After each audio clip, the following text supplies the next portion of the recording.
All right, well, let's talk about that Denver-San Diego game. I think you're going to be surprised here. Oh. I actually am going to call this as a close game. Okay. I'm going to call this a 28-24 victory for Denver. Okay. Now, the reason is that right now the failure in the of the rush is making Denver a monodimensional team. Absolutely. And I think that there's just enough mojo with San Diego to take advantage of that. They've got enough D to be able to punish the Broncos for being monodimensional. Okay. Also, last week, Carolina being able to shut down the Denver offense for nearly half the game raises some questions. What's going on there? And until the Broncos show me that they can, really play well again, I'm hedging a little bit on their production. The other side of it is that it seems like Phillip Rivers is always good for a pick six. And I fully expect the Denver D for one of those 4 touchdowns I'm predicting to be a defensive touchdown on a pick six from Rivers. I'm actually willing to put that in my prediction. Okay. That Denver D is going to come up with a pick six on Rivers. It's funny, when you gave me that score, I was going to comment that, so you're going for the responsible Phillip Rivers score. But that's interesting that you're saying that the Denver D will shut him down enough that Rivers will still throw in 6, and they'll shut him down for the rest. I gave San Diego 24 points. I think it's going to be 2 touchdowns, and the rest is going to be kicks. Okay. And that's it. Well, continuing the harmony of the picks, I got the same concerns. Denver's offense in the last couple of weeks has shown the inability to run the ball. It makes Manning have to pass it all the time, and as great as a quarterback as Manning is, that does cause problems. And it's last week it made it hard for us against a pretty mediocre team. But again, this game, like last week's pick and the week before, that completely depends on Phillip Rivers. I believe that both teams are competitive against each other. These teams don't like each other. Right.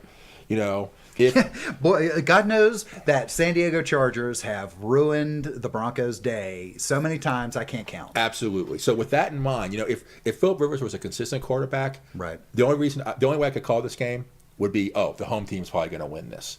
But Phillip Rivers isn't a consistent quarterback, and he's the crazy X factor. So right. If he's consistent, I think it'll be competitive. But I don't think he's going to be. Like you, I'm thinking, he's going to throw at least 1 pick that'll probably go back for a touchdown, or put the Broncos in a place to get 6 or 7 points. And when that happens, that's a 14-point swing. Right. You lose your 7, and you give them 7. It's such an enormous. That's why turnovers are death to a team. I think Rivers will be inconsistent. I think he'll do the selfish thing that he always does. And I think it's going to be almost like a replay of last week's game for the Chargers. It'll be a back-and-forth game until the fourth quarter. Rivers will screw it up at some point, give up the 6 right. points or the turnover that basically lets Denver, move it down themselves for the touchdown or the field goal. And that'll put the game out of the reach for the Chargers, who seem now these days just to fall apart as soon as Rivers starts to do that first interception. The team doesn't seem interested in playing. And they don't even seem interested in playing when they're on the field in general. But once Rivers starts being Rivers, the team just deflates. Yeah. And because they don't have any, I don't think they trust him. They don't believe in him. And it's the same old for them. Imagine playing for a guy in a team sport. You're playing your best games, and especially on a team where a lot of the players are on the back ends of their careers. And they're seeing that window for going in the deep into the playoffs getting smaller and smaller. And you do everything right. Right. And you see Phillip Rivers do an interception. You're like, crap, there goes another game. Right. The bottom line for this game is that for the Chargers to have any chance at a playoff run at this point, they have to beat the Broncos. They lose both games to the Broncos, they're done. They are. It's both. So, and conversely, let's roll back the season a little bit. To me, that incredible, pounding that we got in the first half of the game against San Diego, followed by one of the greatest point turnarounds ever in NFL history, crazy. Right? Absolutely crazy. Yeah, exactly. So that was kind of a turnaround in the Broncos season. We were kind of wobbling along, and then that game, and boom, we've got a winning streak that we're piling up, and we're looking like one of the top 5 teams in the league. Sure. Well, you know what? Actually, I never got to my pick. Oh. So I will pick the Denver Broncos to win 35-24. What was your pick?